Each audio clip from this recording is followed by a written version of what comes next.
Hey guys, this is Craig from Team Bonehead 4 Pro 20 AM. I got called out and I've been meaning to do this video for a long time. It's basically a video on some really cool shed antler stories that I have. I have two in particular that I want to cover today. I've just been wanting to lay this on film for so long. The house is asleep and I just wanted to tell these incredible stories. You can't walk the woods as long as I have and as many hours as I do without coming across some incredible coincidences, some incredible stories that I just wanted to share with you. So the first story I wanted to share with you is the story of this particular buck here. Now, I've never seen this buck in person. I don't have any trail cam pics, but it is a big Ohio buck. This is the first day. This is March 24th of '05. This is the first day that Roger and I actually shed hunted together. We met on a shed antler forum and we've just been shed hunting with each other ever since, and I took him to one of my hot spots. I come across this antler. We were having an incredible day. This is my fifth antler for the day. I ended up finding 7. This is my fifth and this is my 6th antler. These are almost without uncertainty from the same exact buck, and I'm going to tell you what happened. Found this right on an ATV trail, unbelievably. I mean, I just couldn't even believe it when I came across this antler with these tines up. You can see it's been chewed up here and down there. I came up with a score of 74 inches for this antler alone if it had what I figured the extra growth on each tine there, and if the main beam wasn't chewed up and the brow tine was still intact. Came up with 74, which is about as close to Boone and Crockett as I'll ever get as far as finding one. I call up Roger on the radio. Roger with some great insight. Call him up on the radio. He's about a quarter mile away. He's on his way to come over to see this incredible beast. He finds a nice 4-point on the way over. In the meantime, he says, you know, I found this antler. He says, Craig, you might as well look around there. He says, sometimes big bucks, well, all bucks, but big bucks in particular, follow the same pattern year after year. Sometimes they'll drop an antler in the same general area. So here I'm looking at, I see this one 30 yards up the trail with this one, and I took some pictures of them laying. You know, I took some pictures of the antler, this antler in the foreground and me picking up this one in the background. And I just thought that this was just an incredible story. But it doesn't end there.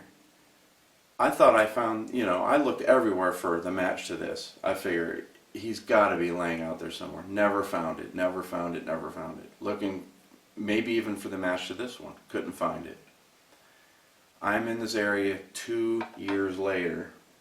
Now, I'm not sure which year this is the match to, but if you can see this thing, it is literally just a main beam, and that is it. I was about 100 yards down in the holler, down in a big patch of hardwoods, standing on a little ledge, and it's pretty much steep all around me. Not that steep, but it was steep enough to where, well, it was a little resting area for a deer probably. And all I can say is that I am almost certain that this would be the match to this huge antler right here.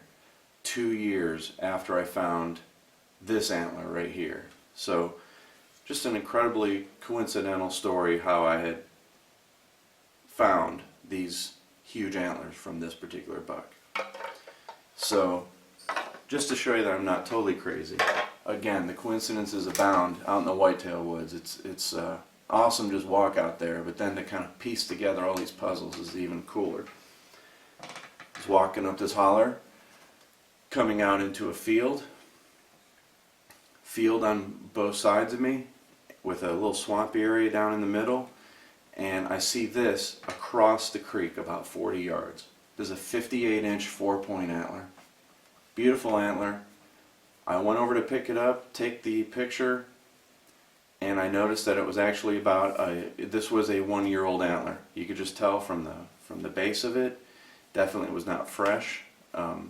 But still, nonetheless, I'll take one. No chew on it at all. It's a beautiful antler. It's actually 59 7/8. I found this March 8th of 2004 in Ohio.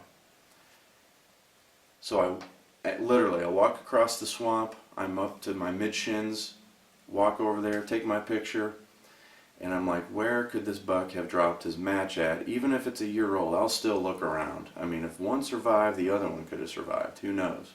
Most of the time, they just get chewed up all to heck. Anyways, I get looking over to the other side of the creek with my binoculars.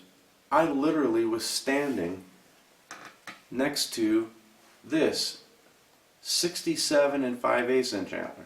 Now there's a little bit of snow on the ground, so in my defense, this was very difficult to see, and it was laying tines down. But still, I walked. I have a boot print right next to this antler. I mean, craziness how you can just walk right past these. And if you look at, almost with great certainty, he dropped this one in, which would be, I found this in March of 2004. So almost without any doubt in my mind, he dropped this one in 03, he dropped this one in 04, within 40 yards of each other. This is now two different bucks that I have found antlers within 30, 40 yards of each other, 2 consecutive years. These are left antlers. Those down there were right antlers. And just 2 incredible stories of how I followed these two particular deer 2 years in a row. And these were probably about 1.5 miles to 2 miles from each other as far as the actual 2 separate stories go. So just 2 incredible stories from 2 incredible deer. Never found antlers before or after with this quite big a coincidence, but I wanted to share these with you. I just love shed antler hunting, and hopefully I'll have some more for you in this coming up season. We're going to have some more shed hunts coming, so stay tuned to Team Bonehead Pro. Thanks for listening to my little stories.